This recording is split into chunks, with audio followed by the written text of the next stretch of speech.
Ladies and gentlemen, boys and girls, children of all ages, what is going on?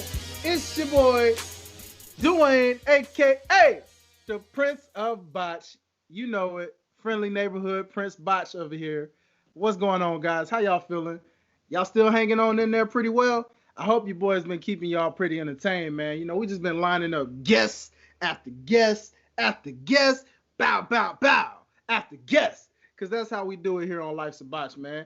And I got a real dope guest in the house for y'all today, man. You know, on the Life's a Botch podcast, I like to give all my fellow wrestling fans, both casual, hardcore, and maybe you just, getting new to the field. Maybe you a newcomer into this wrestling world. I like to give y'all perspectives from all sides, all angles, as we say. So today, I got a real dope special guest in the house. He is a podcast host of X Marks the Spot, but also he is a referee, a native referee talent for Victory Championship Wrestling out of Mumford, Alabama. Mumford, Alabama, if you're listening, make some noise. Alabama as a whole, if you're listening, make some noise. Hey, we got our boy, real dope brother, and I can't wait to introduce him to y'all. The one, the only, Daryl Shaw. How you feeling, my brother? What up, bro? How you doing, man? Good to be here. Hey, look, thanks for coming on to the show, man. It is an honor to have you on, man. Go ahead and tell the people about yourself a little bit real quick, man. Well, Darrel Shaw, referee for Victory Championship Wrestling at Mumford, Alabama. Been there almost a year now. I got my own podcast, X Marks the Spot. It's on Apple. It's on everything. It's been doing this thing, man. I try not to brag about it. I don't want to be a little mark for myself, but I've been really blessed. I've been on the Apple charts, all that good stuff. So it's been a good year so far, man. Okay. Well, that's good, man. So y'all already know to check that out. You know what I mean? Because podcast to podcast, we all support each other. So you already know what time it is, man. Be sure you subscribe, follow, check out X Marks the Spot. And when things are back to a semi-norm, make sure you check out Victory Championship Wrestling while you're at it, because you're going to see my boy Full Minute in the center, in the square circle, arguing, telling the guys to bag back. You know how that go. So let's talk about, let's go to the basics here, and let's talk about what got you into the world of wrestling. What made you such a fan of this gorgeous sport that we love? Man, I don't even know where to begin, man. I'm just like pretty much lifelong, man. I probably know more about wrestling than I do myself at this point, man. You told me you started watching when you were 7. I started when I was 4. And wow. My dad brought a tape home one time. It was SummerSlam 90. And man, the first thing I seen was Shawn Michaels selling a leg injury, and I was automatically hooked because I felt sorry for the guy. And I just kept watching, and it just been on from there, nonstop. Wow, you take it back too, because that right there, for those who don't know, see, people know about Shawn Michaels, but they don't know about that era that Shawn Michaels came out of. You know what I mean? That new generation era. You know what I mean? When people forget that he actually carried WWF on his back for quite a while. Yeah. You know what I mean? Yeah, a little rough period, man. Shawn Michaels the front runner, man. And I am telling you, like, it's crazy when you look back and appreciate, like, man, I didn't realize that was Gimmick City that Shawn Michaels came out of, and it was just like, whoa, you know what I mean? Like, it's just like, today when you recognize him, you forget about the gimmick of what Shawn Michaels was in a gimmick-like era that he came from. Like, he literally was just the guy that was such a great performer and like had such a charisma that you were just like in love with that. You know what I mean? Yes, sir. And I was all into kayfabe because I hated him during when he that Eddie. Oh, he was dead to me. I was not rocking with Shawn Michaels, man. I just hated his guts. Yes.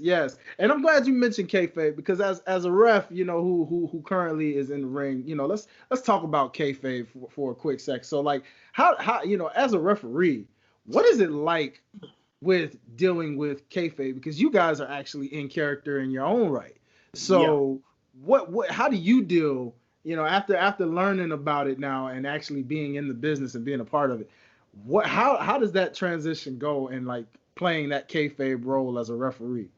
Man, it's rough sometimes, man. 'Cause, you know, I know the guys, and a lot of the time they'll try to break the ref. Like 99% of wrestlers out there will try to break the ref, like try to pop them in the ring by doing something stupid.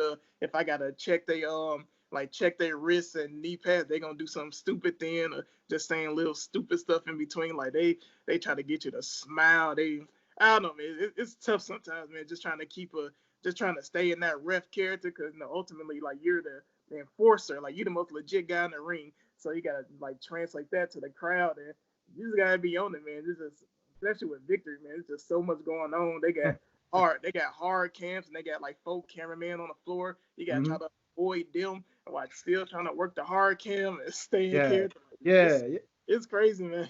I already know it, man. So like, and that's the crazy part, man. Because I know with that kayfabe, man, it's just like you got to try to separate and be like, wait, whoa, hold on, I'm in character right now. This ain't real. Yeah. Yeah, But then yeah. you gotta make it look like it's real though, Yeah, you gotta because make there's an audience that's like, yo, is this real? And they like gonna it's really for believe it's real. real. You know what I'm saying? Yeah, So like, you don't want to get heat on the ref, so yeah, they gotta be exactly.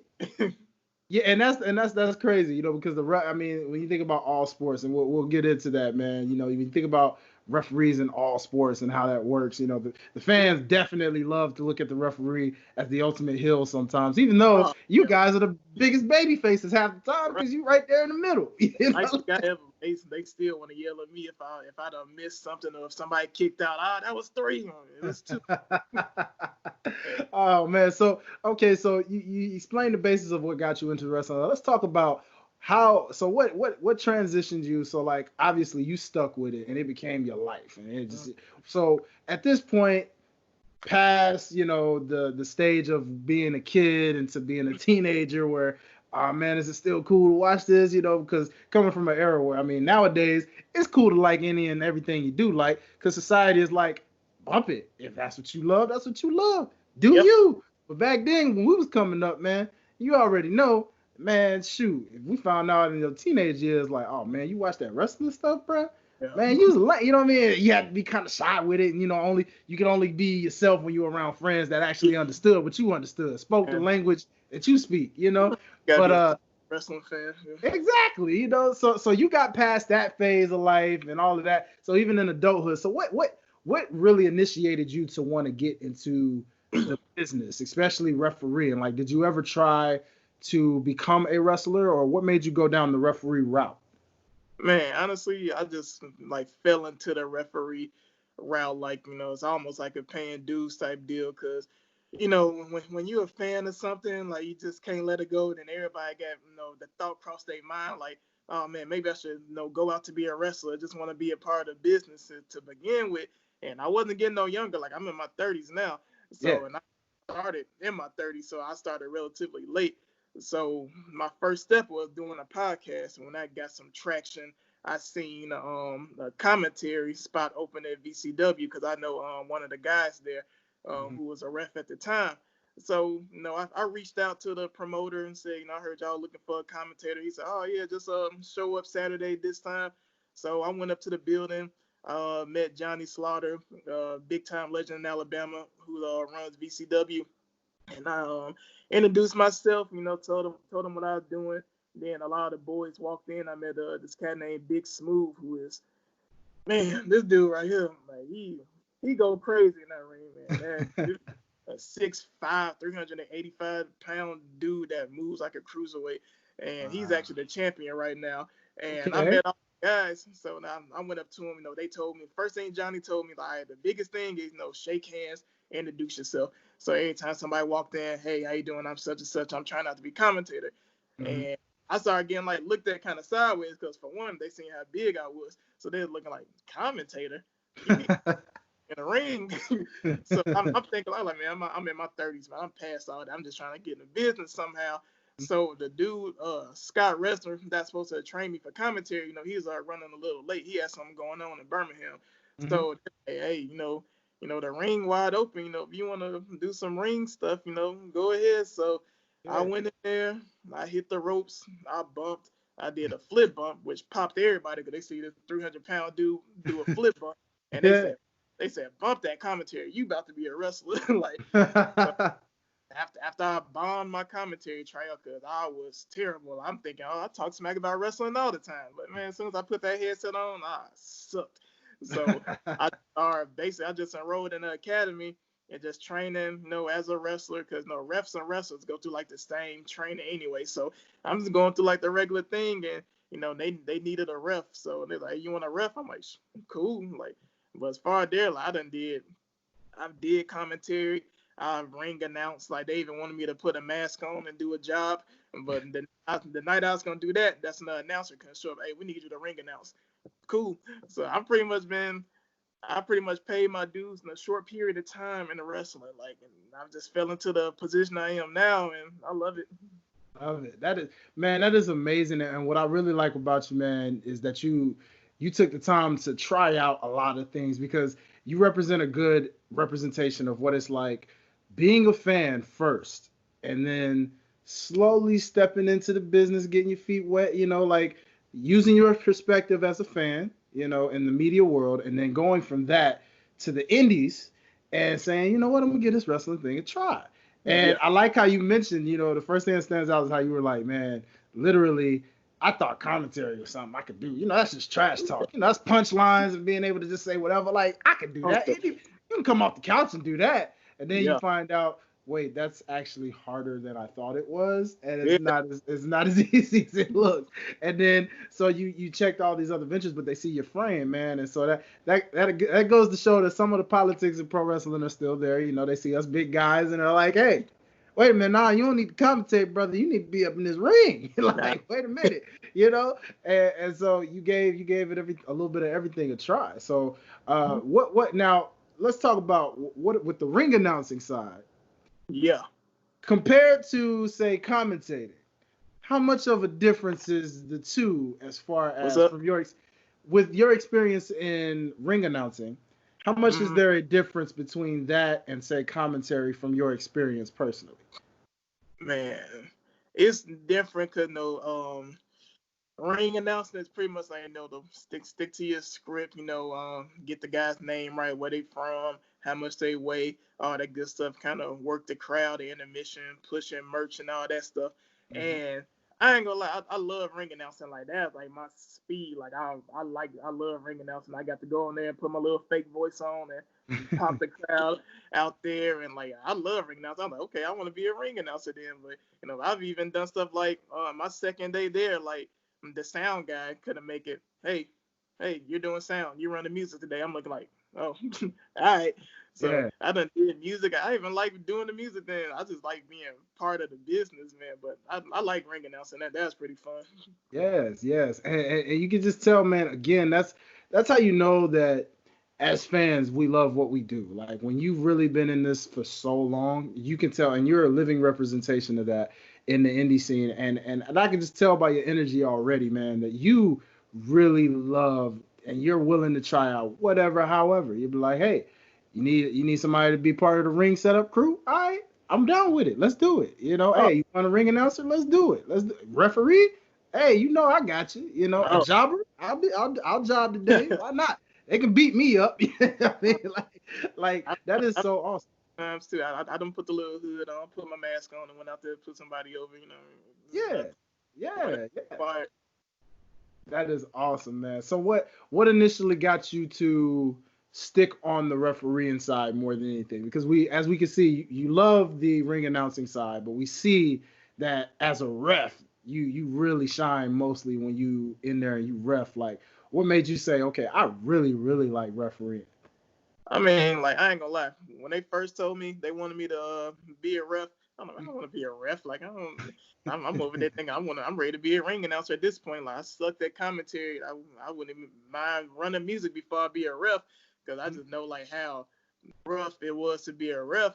And then like once I got into it, they told me like they pretty much mapped out what they wanted me to do with Victory Championship Wrestling as far as being a ref, and probably even transitioning into being like a wrestler there. So just like it's all a part of my paying dues part. So right now, like, instead of complaining about it, I'm just enjoying every minute of it, just being a part of the business, just being in a locker room with the boys, setting up the ring, breaking down the ring. And since I was trained on sound, like I got double duty. I set up the ring and the sound. Sometimes I'm just working the death over there, but it's all good, man.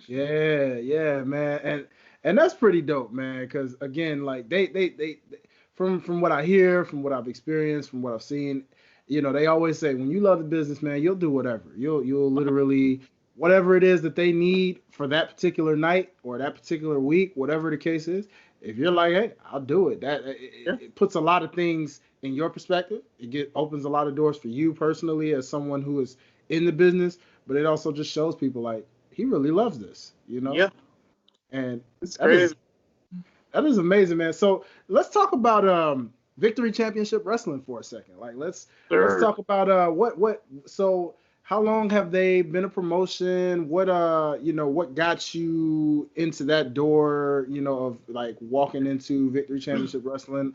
Any success stories from there? Like has anybody currently been in any of the bigger promotions that you know of so far that's been working their way up so far? Yeah, Victory Championship Wrestling, man, is real unique. Like the promotion itself been around 2 years. It used to be called something else, and then they branched off and started doing their own thing. And I got into it like my homeboy. He's a wrestler now, Roma Miller. He used to be a ref there, and now he's like out, working other promotions in the Indies.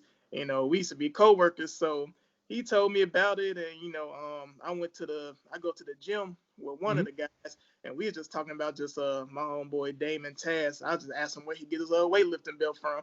So then we started talking about wrestling. Then I heard about Victory again. I'm like, man, something telling me to go to Victory. Like I don't know what I'm gonna do there, but I'm just gonna go there. Then I went there, met Johnny Slaughter. They had just started the Victory Wrestling Academy, and so I fell in like right at the right time because I get to go in there and train with them. And like Johnny's like one of the best workers. Like I hate to be putting them over right now because I'm kind of, on TV. I got heat with them. Like we hate each other guts right now on TV. Yeah. Outside in the shoot world, I love them. But on TV, I'm gonna probably slap them. But other than that, and like is they got the Alabama Hall of Fame, like they sponsored that. And as far as some of the guys they got there, like I said, Big Smooth, he's on his way. That's what I'm gonna actually be aligned with in the future. I don't want to get no spoiler reports, but Okay, yeah, okay. Big Smooth's the one, and we got you remember Bull Buchanan from back in the day? Yeah, yeah, All right, absolutely. his son trains with us at Victor. Wow. Like his son Ben is like this massive kid, like 6'4", 240, like a complete stud. And he trained Wow. there. He doing this thing there. Like my Okay. first tryout, I met Bull Buchanan. He got in a ring with me and said, "Hey, me and you, let's lock up." I'm looking like, my brother only been doing this for an hour, but I did that, and like there's a lot of success stories. Like our new episode now, we had our first women's main event with Shalandra Royale, Double D Rose, and Deity. Okay. They are based out of Georgia as well, and like we just had like a lot of good people come through. Especially like for our Hall of Fame ceremonies, we had Arn Anderson last year, so that's Yeah. cool. Now, I'm glad you mentioned that Hall of Fame ceremony there. I was on a podcast a while back, and we were actually talking about wrestling's Hall of Fame. Hmm. And I would love to get your perspective on this as someone who's like working in the indie scene, and because we were curious actually, because as you know, the WWE has their Hall of Fame. Hmm. And as we know, it's the most known Hall of Fame because of the status WWE has. Yeah. However, it's not technically necessarily an official Hall of Fame like say Canton for the NFL and like how you have the basketball Hall of Fame, the baseball Hall of Fame, but it's pretty much viewed as that because it's WWE, so everybody Yep. knows WWE.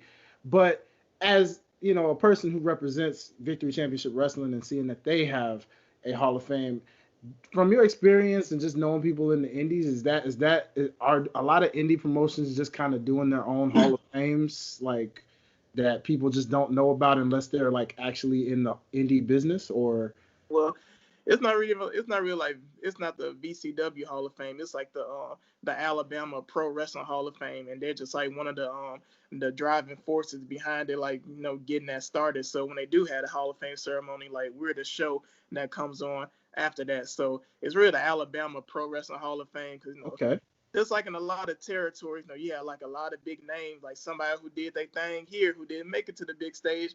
Or like I said, we had Arn Anderson last year. He's I didn't know he started his career in Alabama, so he's a driving force. Bull Buchanan's in Alabama Hall of Fame. Yeah. Daphne from WCW, she's in there, and one of my trainers, Joshua O'Hagan, like that dude. Yeah, he has a strong mind for the business, and this little blow up drills make me hate his guts sometimes, but I love him. So he a real good dude. So it's real that Alabama Pro Wrestling Hall of Fame, and we just like one of the driving forces behind it. Like we was gonna have Austin Idol this year, but plans got slowed down because everything going on. So I'm glad they still getting the ball rolling on that because the WWE Hall of Fame is one thing, but for some of the guys that never made it there, if they started out in Alabama, they can get in that Hall of Fame, and like it's real prestigious to them.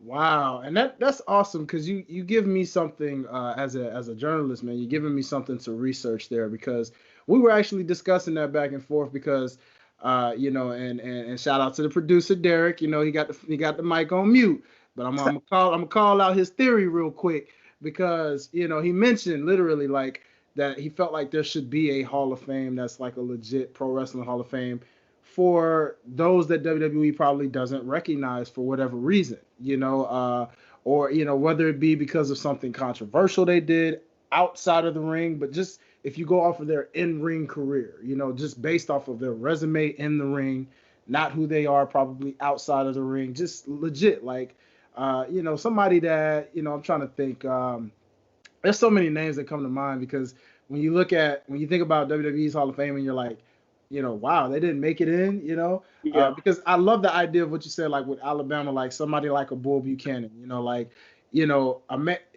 how mainstream wrestling fans, especially if they're fans of WWE, they may not remember like how we remember, like, oh yeah, I remember Bull Buchanan. Yeah, I remember, like, man, he was teaming up with the big boss, man. That dude was a stud. Like how you talk about his son, I'm not surprised because he was a stud. Like, and he had potential to be that guy in WWE. And for whatever reason, it seemed like once they paired him up with Cena in that rapper stage, yeah, and some people may barely remember that. It's like somehow, some way, once they starred Cena and gave him the rocket, like Bo Buchanan was kind of left in the dust. So, of course WWE wouldn't put him in their Hall of Fame per se, but Alabama's going to do that because, hey, we know you made it to the WWF, man. You did big things out here. And you grind. You got to the big deal. So he made Alabama a lot of money too when he was working down here too. So yeah. I guess with the Hall of Fame, like it's really got to be like these states, like until they get like a big like pro wrestling Hall of Fame where they could do everybody. It's just gonna have to be with these territories. Like it's gonna have to be one for Georgia, gonna have to be one for Florida. Like pretty much all over until because right now, Vince, he got the money, so of course, the WWE Hall of Fame is, and even if they started one now, like they should have did that a long time ago, so it can at least be like on the same level, because they ain't gonna have the same resources to have one like that. So, WWE is the big stage, but like a lot of these territories, they can do the same. Like they could, I know they got some in Georgia and Florida, and them areas. So, like start a Hall of Fame there. Like it's some rich people in these states, like they could sponsor Hall of Fame. So what's gonna be, and then like when they do have actual Hall of Fame, then they can come back and they can take these classes from here and kind of merge them because I love that, man. I love that, and I totally agree with you there because I really think that's like something they should definitely do. I mean, it's really something, and I say to anybody listening, promoters, talent, whatever, keep pitching that idea, man. Like wherever your prospective state is, if they don't have one, man, like get behind some connections and tell people, hey, we need a statewide pro wrestling Hall of Fame. Because everybody's not gonna make it to WWE's Hall of Fame, man, because they're either they're gonna overlook them, or like I think of like D'Lo Brown, for example. D'Lo Brown's a perfect example to me. Like it's a crime to me how he's not in the Hall of Fame yet. Hall of Fame. Honestly, I think he's gonna get in because they're gonna end up like inducting the whole nation. So that's I was thinking that too. I was like, the only way he would get in there at this point, if it's not gonna be for his solo accomplishments, like the nation for sure, because you're not gonna tell me they're not gonna put the nation in the Hall of Fame when they had Farouk, The Rock and Mark Henry and the Godfather. Yeah. Come on, man. And that's how you get the Rock in 2 times. That's how you get Mark Henry in 2 times. Godfather 2 times. Yep. Ron Smith 2 times. Uh-huh. So it's all over. So that's how D-Lo gonna get in, I feel. Yeah, I agree, man, and I really hope so because again, we saw that happen with China. You know, China wasn't. People wanted her in the Hall of Fame so bad, you know, because of what she did before there was a women's revolution. You know, Oh, and the fact that we get what she had outside of her character, you know, we get that, but like she deserves to be in the Hall of Fame, and so she somewhat got that justice through D-Generation X, but yeah, I want that solo spot though, man. yeah, me too, man. And that's why I said like one day somehow if it had like you said with territories, if it has to just be statewide right now based off of what pro wrestler brought what state territory so much more money with their accomplishments, something, man. Let's just keep that thing going until we get a big nationwide main Hall of Fame for those who don't get recognition. Because I told I brought up the point personally. I said like it's crazy because in WWE, Vince has the rights to ECW and WCW. So it's a little tough to try to have a Hall of Fame go up against that when they got the library to all of that. They darn near have some of TNA's library too. So it's kind of like, oh man, how do you do this, right? But I really do hope AEW is too young of a company to do their own right now. And Impact Wrestling has a Hall of Fame, but it seems like nobody seems to take it serious right now for some reason. So it's a little tough, man. So I really do hope to see that, man. But I'm happy that you told me about Alabama's because I'm definitely going to see what I can dig up and try to write about, man, just to try to pitch it out, man, and just keep that idea alive because wrestling needs a Hall of Fame outside of WWE. It's a fact. They got a website and everything, man. I was doing my research on them like before I joined, and of course after I joined, I started doing more research on Victory just because I'm around the boys, and I got to get to know them. So they got some good people down there, man. Yeah, I agree, man. And it sounds dope, man. Well, tell people exactly how they can check out Victory World. Like, are they current, in a social media world now where things are more social media oriented? Like, are they broadcasting on YouTube? Do they have a local network? How will people, even if you're not in Alabama, like, how would you catch it if you wanted to check out Victory Championship Wrestling? All right, so this is gonna be a little long-winded because Victory Championship Wrestling, man, they got a lot going on. Like to me, they're like one of the most well-produced, like independent shows, and like this night, okay, I can start with the TV stuff. Like we come on locally in Northeast Alabama on FNN channel 24, but we also got a YouTube channel, Victory Championship Wrestling. We come on Fight TV, that app. Oh yeah. Like, we're on there. We got an Instagram, VCW Action. We got like 2 pages on Facebook. We got the Victory Championship Wrestling page, and we got the Victory Championship Wrestling fan club page. And that's it about social media. And with Victory Championship Wrestling, like we're kind of our own territory. But we have Victory Championship Wrestling Georgia, and we're about to start Victory Championship Wrestling Florida too. So Victory Championship Wrestling Georgia might have a web page on Facebook and everything. Like it's just like I was like my mind was blown when I like went there. Like, I'm like, man, y'all got a lot going on. That territory within. And Cassandra Golden that's been on AEW. Yes. She's the VCW Georgia Women's Champion. Wow, that's crazy. I got to see her live at Impact Wrestling too, man. I really enjoyed her work with Kylie Ray, man. Like she was taking it to her, man. Like I'm mad that they kind of, I mean, I get it. It's kind of part of, the come up anyway, but I was mad to see her when I saw her on AEW, I got hyped like, okay, yeah, I saw her live, man. Like I thought she was going to give a nice little contest with Britt Baker, but I see what they're doing. They building up Britt Baker to look, like dominant. I get it. So I was like, oh, okay, that's messed up. Just like don't even let her get any offense in. Just squash her like that. But I get it. It's part of the business. So, but she's making come up, man. I love what she's doing, and I actually follow her on Instagram now, man. So I really hope when things are back to normal, that she continues to grind and get even higher, man. Next level, I feel like I'm gonna see her on NXT somewhere. Definitely doing some stuff too. So I can't wait. Yeah, I hope so. I ain't even. I'm still waiting to meet her now. Like when I got on, like that's when she started doing the AEW stuff. So I ain't met her yet. No, I have met Shalondra Royale. She's very nice and like real sweet girl, and I think she's gonna be climb up in the ranks soon, as well as Double D Rose, who started out in A4 in Atlanta. Like Yeah, she really good too. Real yeah, cool people, man. So I'm glad I ran into the people I have. You know, I wanted to meet these people too, because I'm like. I'm not too big on the indie scene, but I definitely keep up. I know what's going on. I know who's who. So yeah. I'm excited to meet them and just like I said, seeing Cassandra on Impact. We even seen Mike Jackson, the 70-year-old that went against Johnny Swinger. He's been a victory a few times. He's in Alabama Hall of Fame now. He got inducted last year. And so just seeing all these people do their thing, like it's pretty cool to me.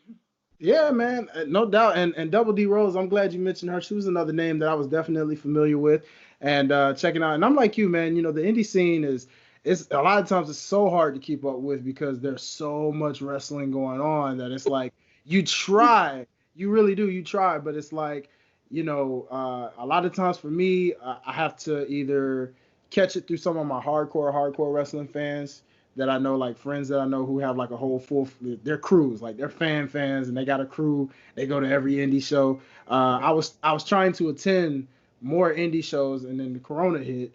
Yeah. So now when Corona ends, my plan is definitely hit more Georgia. I want to check out Mucha Lucha. Out in the Norcross area, we live here in Atlanta, so I want to go check out Mucha Lucha. I heard a lot about that. Pentagon Jr. and Yeah. Phoenix and all of them were coming out of there. Rey Mysterio's, I believe Rey Mysterio's nephew, who goes by son of Rey Mysterio, Okay. wrestles up there. So I'm definitely trying to check out more of these indie from those. Danny Jordan is also somebody else I want to check Oh, out. yeah. She's been rising up the ranks pretty well too, I see. So I definitely want to catch her before she blows up. And yeah, man, it's a lot to keep up with, but I promise it's definitely it's something cool seeing the indies, man, and seeing the grind. I compare pro wrestling, and I'm sure you can relate to this because me being not just a host but an artist as well, a music artist, I always compare pro wrestling, the industry, to the music industry. I mean, it's a constant grind of like you are grinding and grinding and grinding and getting yourself out there until people really notice, like, yo, this person's really good, man. Look Yeah. out for this person, and then you get where you want to get, the contracts come, and then before you know it, you blowing up. So it's crazy how those it's got its politics, Yeah. and it's also got its grind, where you just, hey, you got to work. Yeah. Um, so with you, man, let's talk about because Victory Championship Wrestling is definitely something I'm gonna keep tabs on. And the way you explain it, man, they sound like they're grinding, and Oh, it's they it they are. grinding. Like I love that. And you mentioned territory, so talk to the people about who don't know about the history of pro wrestling, because territories were a big thing in the 60s, 70s, 80s, even before Vince McMahon Jr., as we Mm. know, big, before he took over and just was like, screw that, I'm gonna, because back in the day, territories were like divided up in the states. It was different parts of the states that were like, hey, we run pro indies, and they would trade with other promotions and be like, hey, other territories like, hey, we need some new talent for our local television. We'll trade a few people to y'all. Y'all bring a couple people over here, this and that. And then Vince came in and just was like, screw all of that. I want everybody from everywhere. But territories, believe it or not, most of them got swept up by that WWF brand of that up north, northeast territory style. But Yeah. like territories, especially in the deep south, are still somewhat of a thing. Yep. So what have you seen, learned, and experienced about the art of territories? Um, like kind of being in one right now, I never thought I'd just kind of like jump all into a territory in my first try. But it's like, like the history of territories. I know the history, how, everything was just the National Wrestling Alliance. Then you had championship wrestling from Georgia, and you had Florida, then you had the people in Texas. They all come together and have one champion. And that's kind of like what we do in the VCW, like before they had Georgia and now Florida coming soon. Like they had their own territory. They had Out of This World Pro Wrestling, Mm-hmm. Zero Alliance, and Continental Wrestling. This all before I got there, and that's how they would do it. Like just this is not like the actual territory, like how it used to be back in the day. It's like, they trying to kind of create one within Alabama, just like try to keep it going, like just give people something to look forward for. Like, I can't wait till I start working Georgia shows. I can't wait till I start working Florida shows, just like stuff like that. While still remaining in the same company and still could like do other shows in the future. So like the territory is definitely a lost art form. It's an important art form, especially like Yeah. nowadays. You need like as an independent wrestler, you want to be on many shows as you can, and since like Victory, since we have a TV show, since we're so well produced, like we get a lot of people like trying to come wrestle for us just so they could be on TV. And people know the indie payday ain't that great, but they want to Yeah. be on TV so they could build their resume up. So when they do start shopping, they building their resume up for NXT or WWE. They're like, okay, I could put the link to my match here, a link to my promo. Like we give them a hard drive with all their stuff on it so they can get their pictures and everything. So like VCW is like they setting it up because Johnny, he got that WWE mentality. He did like some matches for them back in the day, like on Velocity and all that stuff. Uh-huh. So it's his whole mentality about the business. Like he puts that into his company now, which kind of makes it stand out because a lot of people just like, okay, we're just gonna set this ring up, put up Yeah. some ropes, and just put on the show. But Yeah. he got entrance ways, like it's taking a long time to set all that stuff up. But when you see the finished product, like I enjoy it. Like it's just amazing to be a part of it. And I'm glad I'm experiencing all this now. Cause like I said, I'm in my 30s, so I ain't got much time left to begin with in wrestling. So I'm kind of experiencing everything on my first run. And it's crazy. It's a blessing, really. Yeah, man. And we had our truth on the show, man, and he was actually talking about just the fact that you're never honestly too old to do anything that you love to do. That's true. And when we got to talk to him about his music, literally he was just saying the same thing, like how his music's just been popping, and he's been doing music for years. Music got him Yeah. into wrestling, and the fact that it's like, man, you, even though you don't look your age one bit, we to those who are real fans of yours, we know how old you are, man. And it's like Thought you Kate Queen. yeah, you know what I'm saying? And it's like, man, we know how old you are, but yet you looking as young as ever, and you out here like doing it. So it's an inspiration, man, to see, and DDP, Diamond Dallas Page, is another prime example of like you're never too old to step foot into this business, man. A lot of times we see the stories of a lot of wrestlers like a Rey Mysterio or someone like that we've known, Eddie Guerrero, Chavo Guerrero, like all of those who have started, even Chris Benoit, when we found out about his backstory, and some of these wrestlers over the years, Chris Jericho, how they started at like age 15, 16, 17, 9 even, and you're like, wow, you've been wrestling that long, and you think to yourself, well, man, I'm 25, or man, I'm 30, or man, I'm 35. Like, there's no way I can get into business if they started at that young of an age. Like, yeah, and that's what I love about pro wrestling. Unlike a NBA or an NFL where you hit a certain age mark and you think automatic, like, yeah, I can play, I got a jumper, I can shoot, but shoot, I ain't good enough to be in the NBA. I'm too old for that. Them young boys, you know what I'm saying? They hopping and jumping. I can't do that. I can't join the NFL. Like, yeah, I got some strength, I got some speed on me, but nah, man, I'm a little too old, man. Ain't no team gonna invest no money in me. You know what I mean? I'm just gonna be a little backup, if that. Like practice squad maybe. So, but in the world of the indies, in the world of pro wrestling, it just seems ageless almost. You know what I mean? I mean, you could be darn near 80 and you still got a role somewhere, whether it's being a manager, a commentator, whatever.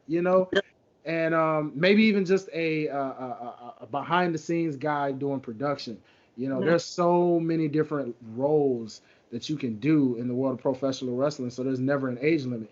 And I like that, in hearing your story with that, man. So with territories, now you being under, VCW, obviously they got it every lane covered. You know what I'm saying? Social media, television, local television, all of that.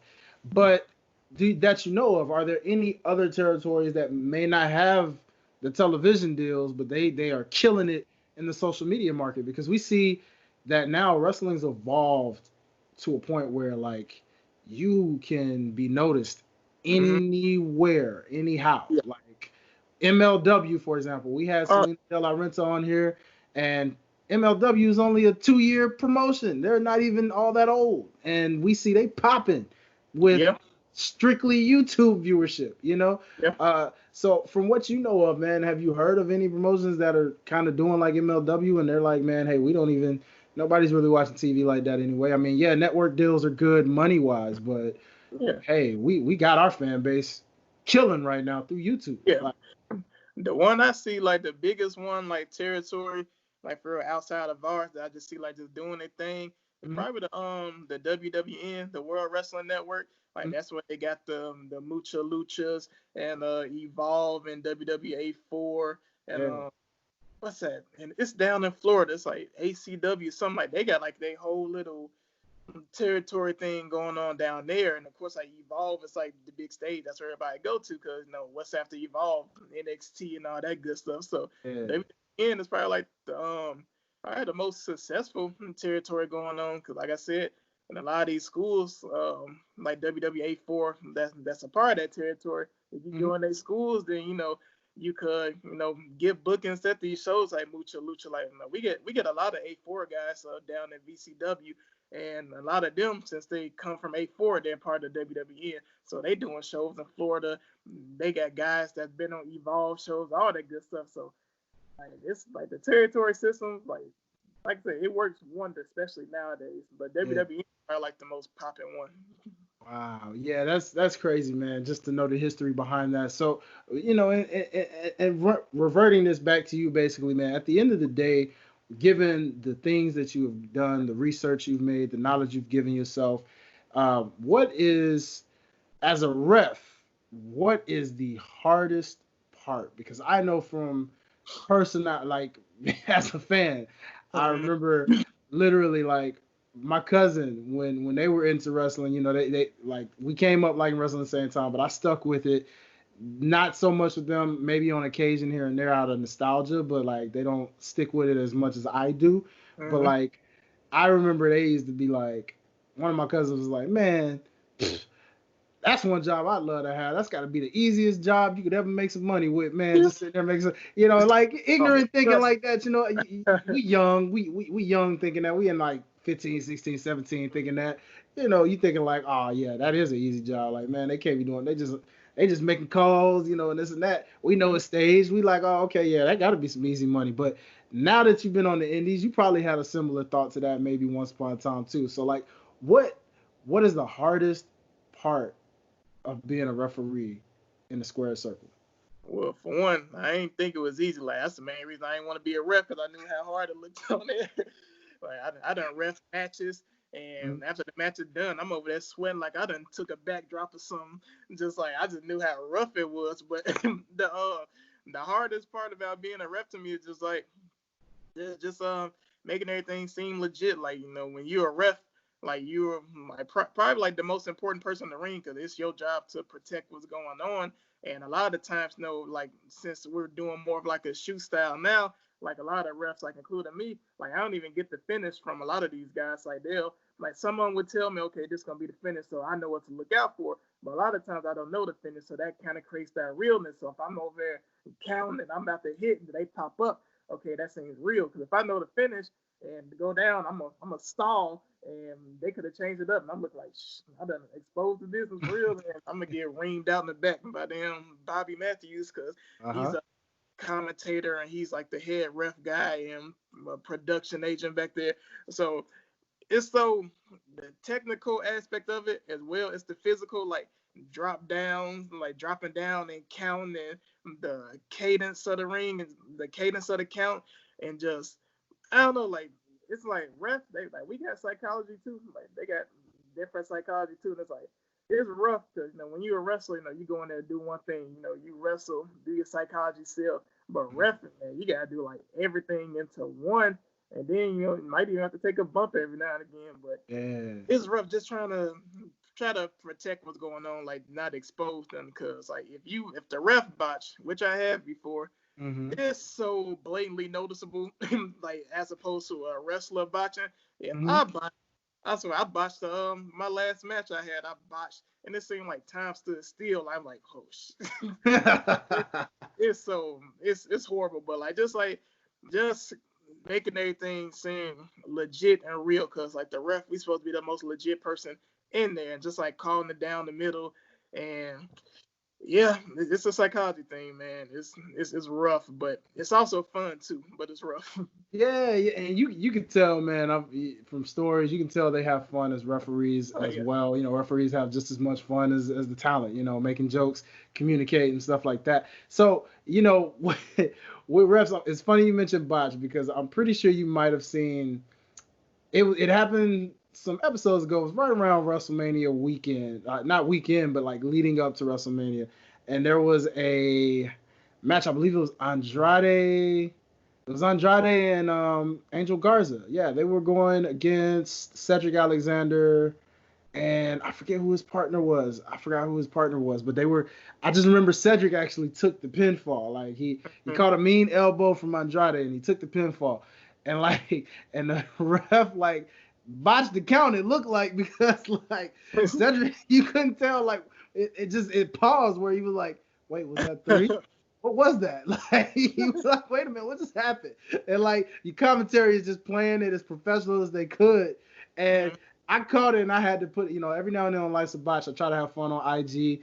Now I try to, find a cool little botch I spot and just, make some fun out of it. Just because I'm like, hey, Life's a Botch. That's the point of the show, to let y'all know it's not just in ring. We all mess up. We all botch in life. You know what I mean? With anything. You know what I'm saying? Yeah. So it's like, you got to learn to laugh at it, make fun of it, and correct it.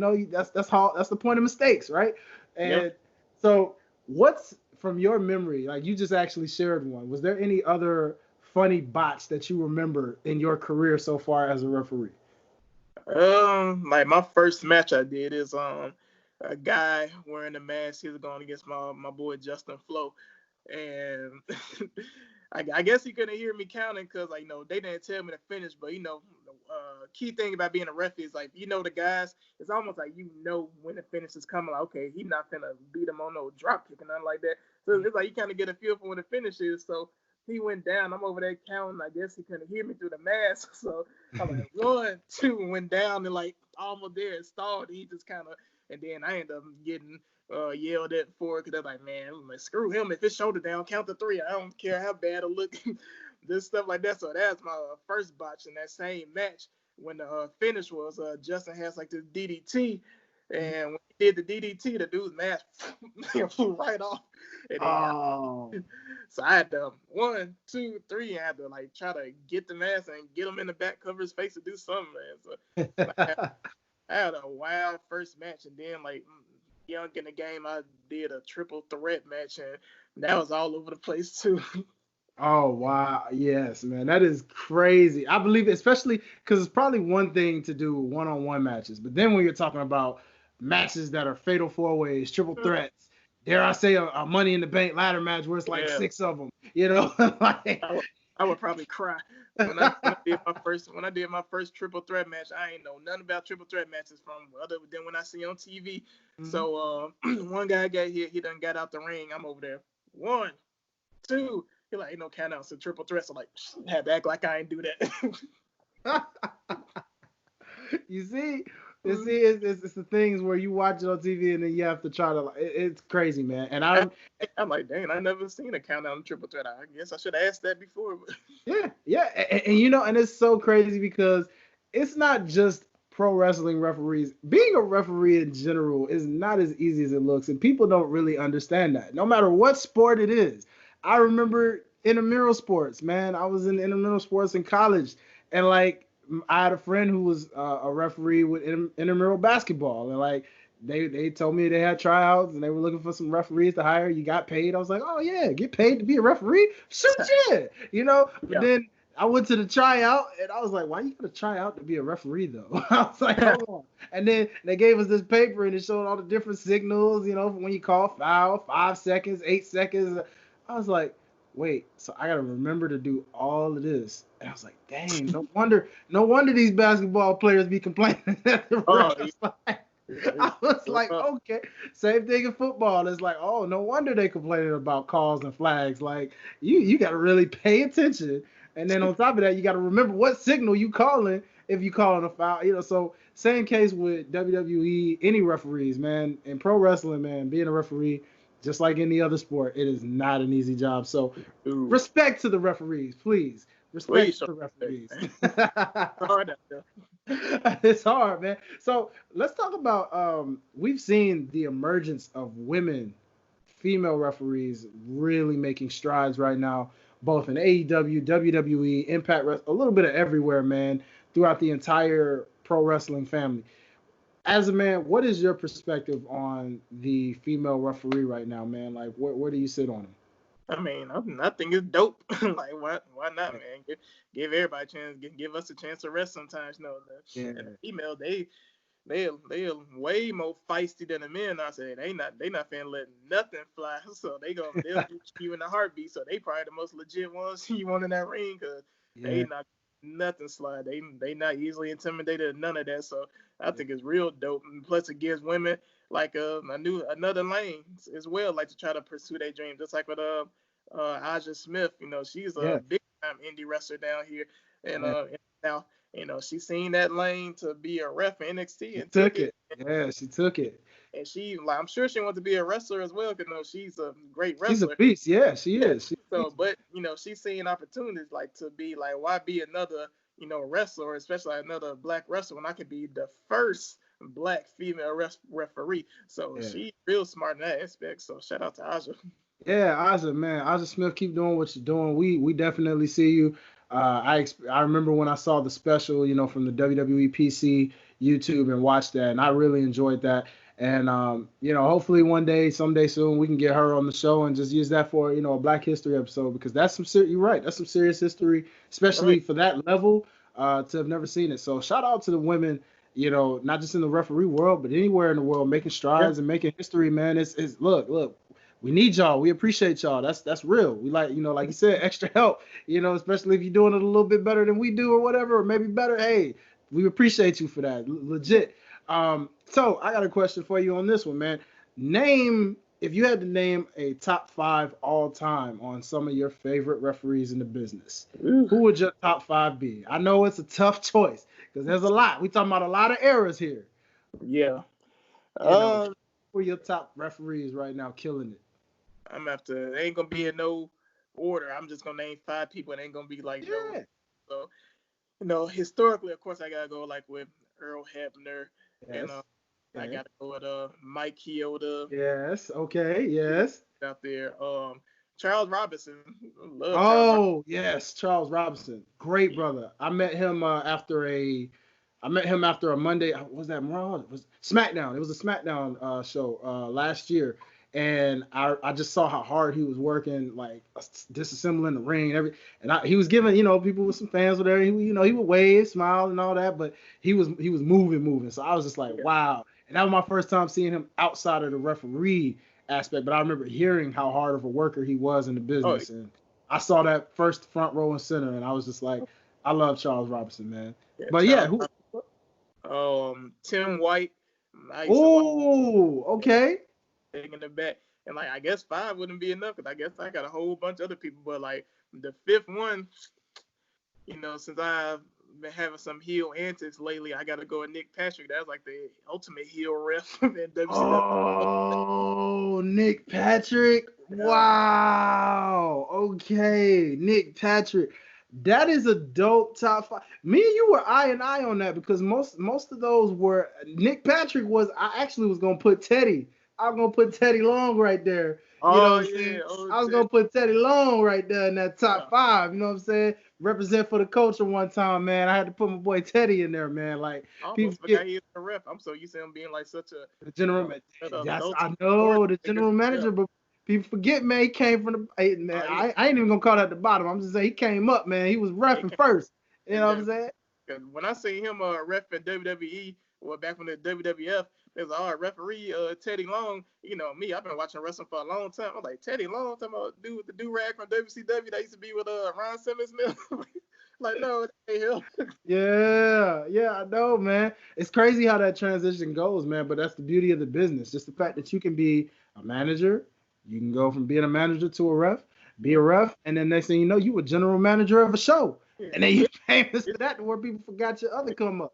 You know? His story was amazing. I love hearing his story, how he started a wrestling business, just pretty much starting out as somebody that's just getting the food for the boys, and then as a ref, then on their talent, and back to a ref, then general manager, Hall of Famer. Like I love his story. Yes, man. And you know, even with Tim White, that was another good one. I'm glad you brought him up because I was like, I feel like he's super underrated as a ref, man. Like, I don't know if people remember his time when he was refereeing. Like, Tim White was killing out there. It's like back in the day, like that's pretty much all I remember. Like those, like these are throwback names I'm naming. You know, Charles Robinson still doing his thing. Yeah, man. And I mean, that's why I said you know, shout out to the referees in the business, man, and the ones that are coming up. Like I said, your come up referees, your Aubrey Edwards, your Asia White, you know, all of them. Like, I mean, there's so many. Like you said, it's hard to name everybody because there's so many of them out there. But we commend every single referee out there in the business that does it. And even like I said, indie level, mainstream level, it doesn't matter. You know what I mean? We I got some levels on there too, like, you know. Yeah. Okay. Go ahead and give an indie top five. It could be current or it could just be from what you know all time and your indie knowledge. Like, give a top five real quick in the indie scene. Top five indie scenes. Daryl Shaw. Okay. I see you. I wouldn't even call me top, but like the main ones I like for real, like an indie scene, like I've seen Mike Posey, who's been everywhere. Mike Posey, he been on WWE, ECW, like the Resurgence. I see him on NWA Power a lot. Just seen him on Impact, AEW, like Mike Posey. He's like ref. And then my guy, my mentor in the game before I double crossed him, Cowboy Troy Fortenberry out here in Alabama. He's like a referee legend down here. So like those were like my really only two I got for real indie level. Like I'm so new to the scene, so I'm pretty much the ones I name is like the ones I ran into for real. If that makes sense. Hey, well, that's still a dope list, though. I mean, just even from ones you ran into and experience and just seeing hands-on and learning because you're never too old to learn things. You're never too young. You know, and that's the beauty of the business. You know, like they said, you never stop learning. You are always learning as you grow, man. But that's a dope top five on both accounts, both indie and mainstream level, man. I really enjoyed that, man. So I guess this is where we will go ahead and just move on to the next segment of the show because for the most part, you just showed off everything in the business. I hope everybody listening has really taken in that knowledge from a ref's perspective to go, like I said, Joe come up alone, man, going from fan to podcaster to referee, ring announcer, somewhat of a commentator, you know what I'm saying? Like a little bit of everything, you know, jack of all trades. That podcast thing, boy, that's a whole nother beast right there. I'm sure you can relate with that. Yeah. Look, it ain't easy to do what we do either, man. A lot of people think it's, oh, you just talk and you did it. No, it's formats and levels to this, baby. You gotta really do what you can. So shout out to my fellow. Yeah, I can tell what you like is rough because I can tell what you like. You know, we want to be unique. You know, it's like thousands of wrestling podcasts out there, like. And they all, like, for the most part, a lot of them, like, do the same thing, recaps, you know, talk smack here, talk smack there, trash and wrestling or whatever. But I can tell with your show, like, you know, you want to be real unique about how you go with stuff. A lot of people, they depend on interviews and all that stuff. And I know you can do a whole show without an interview just off your personality alone and doing stuff like you want to be unique. And that's, like, what I'm doing with my show. Like, I want to be unique. Like, I don't think I got a recap on there, period. I'm the type of dude, like, hey, what's your top 50 wrestling video games, just like stuff like that. Come on, man. Come on. I'm doing it for the fans, and I'm also doing it for the boys because I talk a lot of smack about the smarts. So I'm just shut up and watch wrestling type tip with mine. But oh yeah. And you know what? It's cool, man. I've been the same way. You know, no lie. I was starting off that way a little bit too. Like, all right, I'm gonna do the little trash talk a little bit too. Mm-hmm. But even then, it was still just respectable because like. Guys like you and me, man, we still even before, and I haven't even really tried to get my feet inside of the business per se like that yet. But it's like I still understand the level of, hey, respect everybody what you do, even whether you a fan of that particular wrestling talent or not. You know, and when we had Justin LaBar, shout out to Justin LaBar from the Wrestling Inc. podcast and the Bleach Report and all those things that he's been a part of. He's a man of many accolades. But shout out to Justin LaBar because he was talking about his experience and how he started out. And he just like us, man.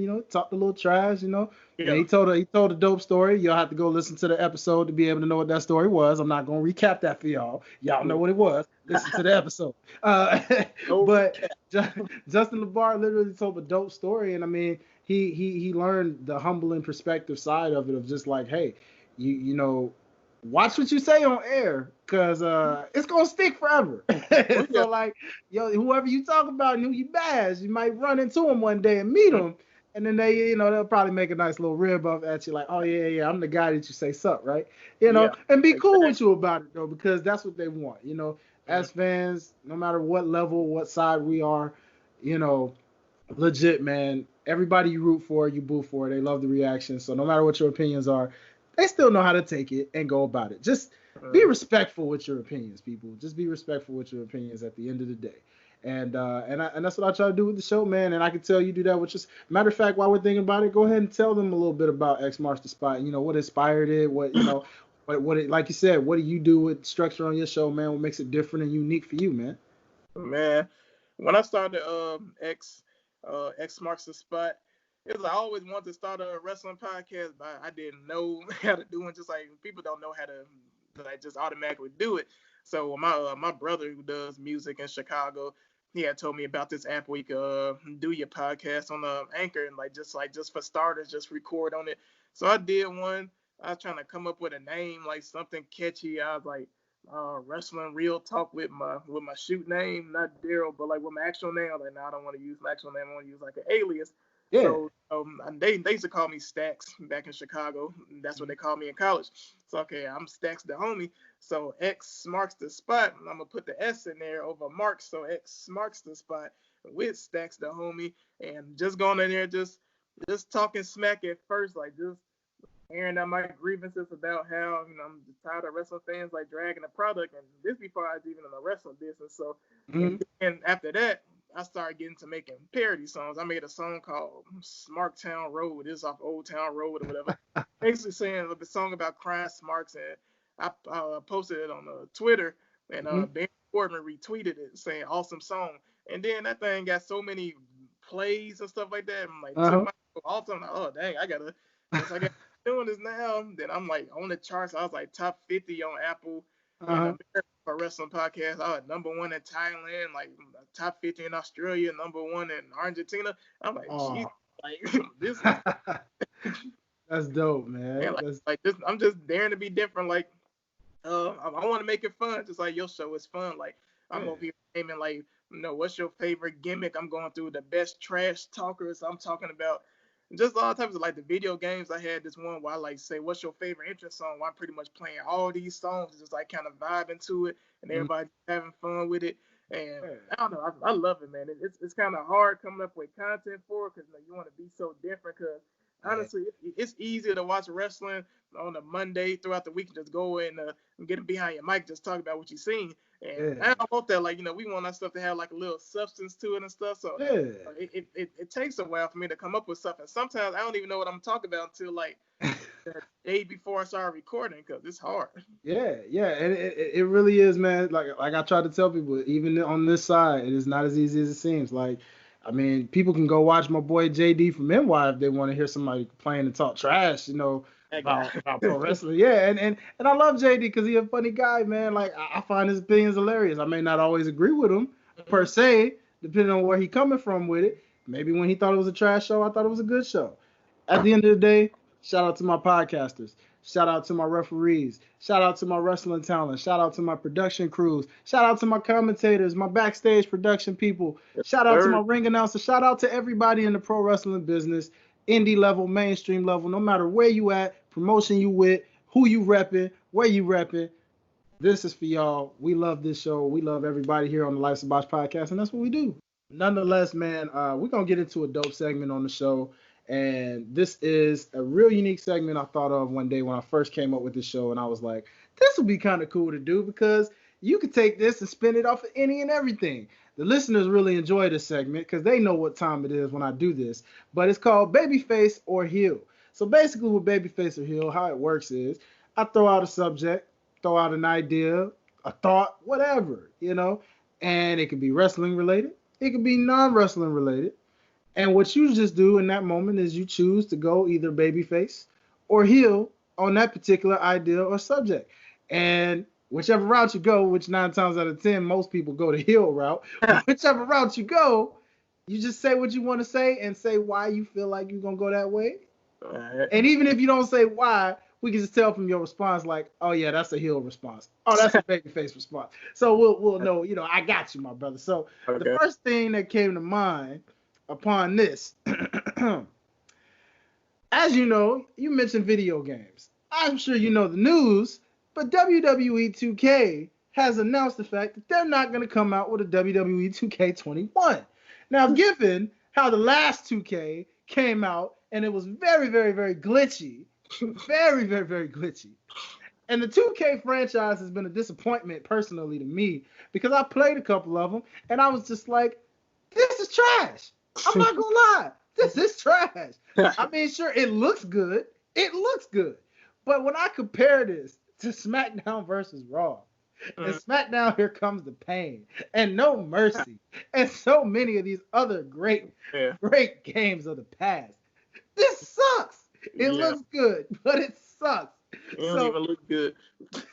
So what are you gonna go on the idea of the 2K franchise as a whole? Are you going babyface or are you going heel with the fact that this is completely ended? I'm going heel on them because, man, I bought 2K20 for $20. I think I played it once. I ain't played it again, man. It's like they don't even look like the last game. Like the graphics, like they actually took a step backwards with it. Like the graphics used to hook me in, but jeez Louise, they got stiff hair and everything. It's real glitchy. I'm going heel on them. Sorry. Okay. So that's one for the heel, baby. You already know.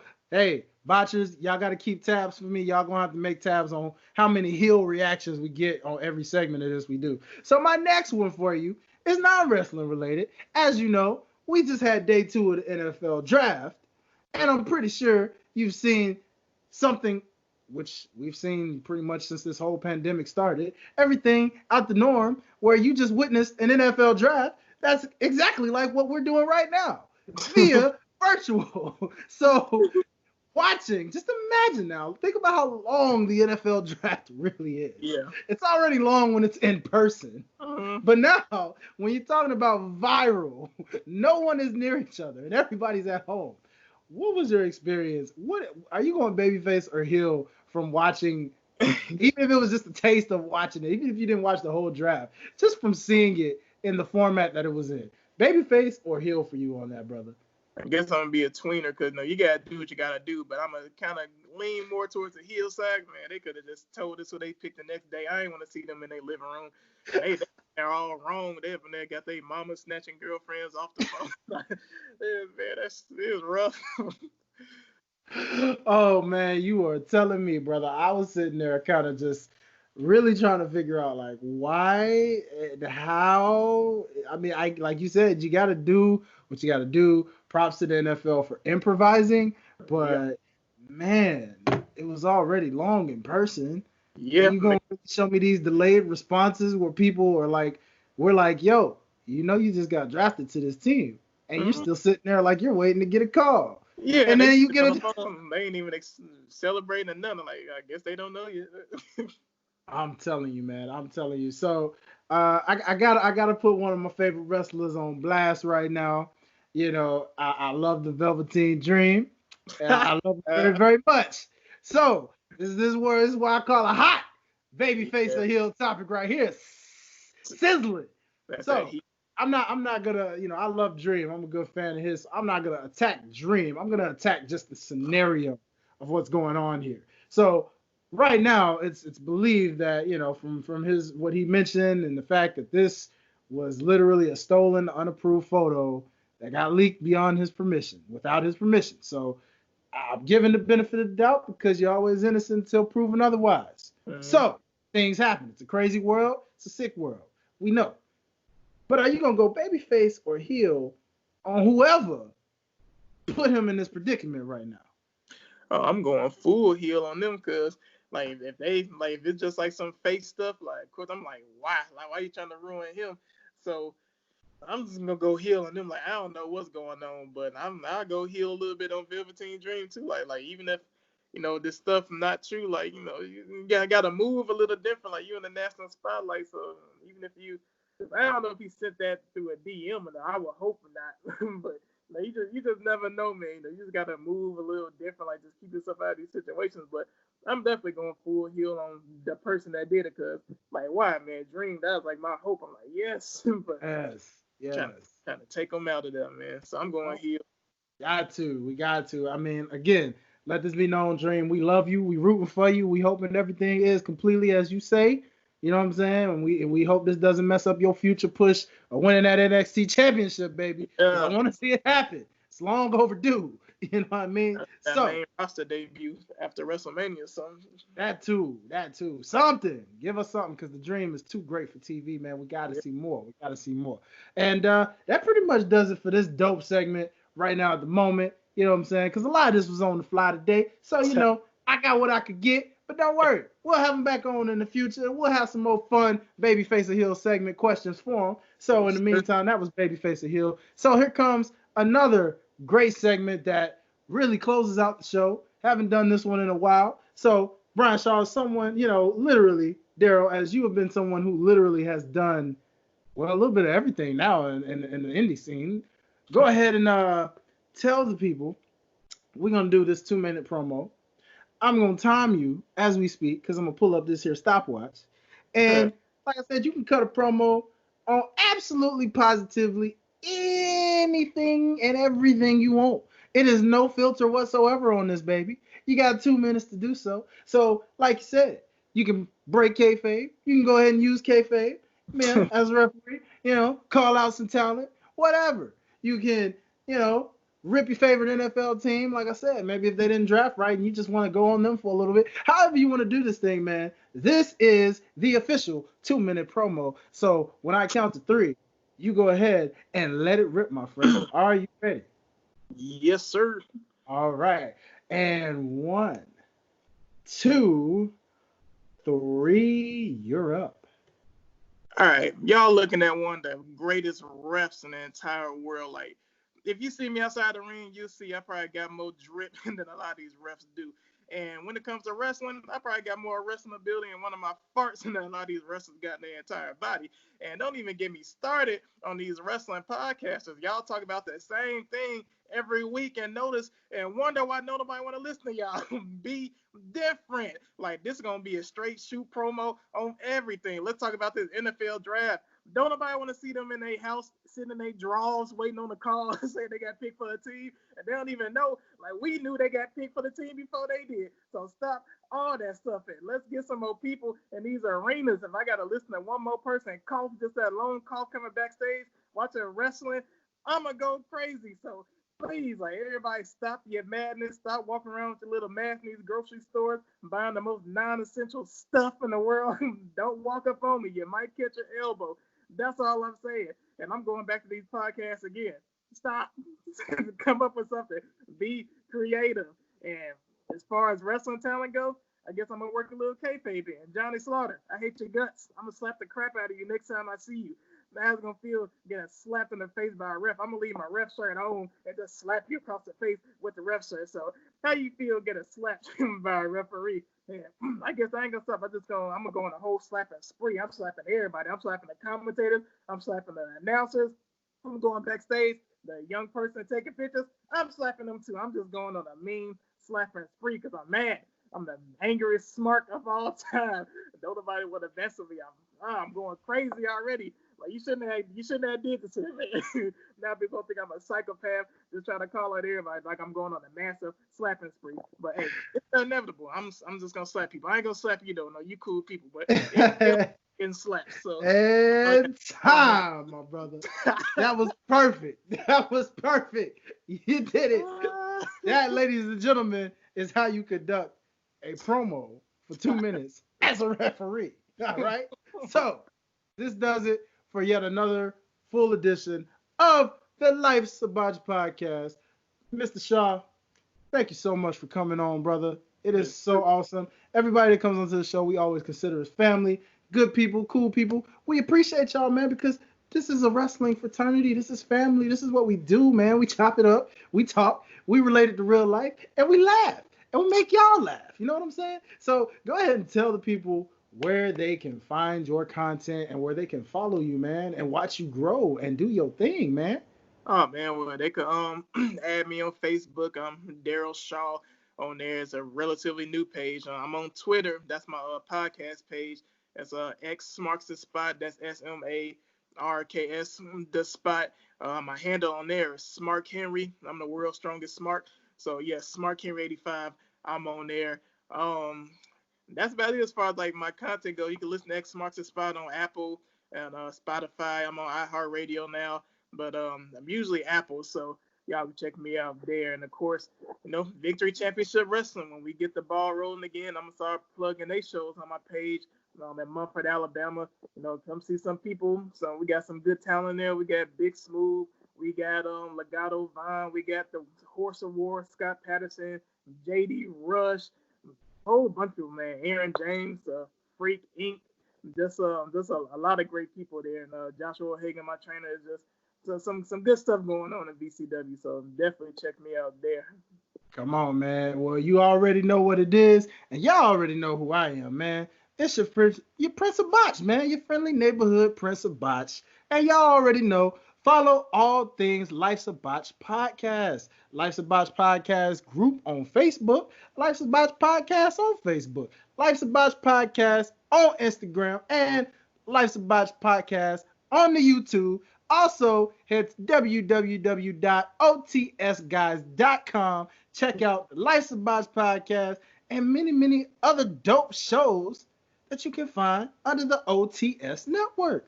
All right? So, y'all already know what it is, and you know what I'm about to say right now. If you're listening, make sure you subscribe. Leave your 5 stars. Let us know what we're doing, what we're not doing. Talk your trash. We'll probably talk trash back with you. Yeah, you know what I'm saying? Because that's what we do. We family. So make sure you leave those reviews. Let these folks see that this is one heck of a show to join and listen to. And at this moment, you have officially been bought.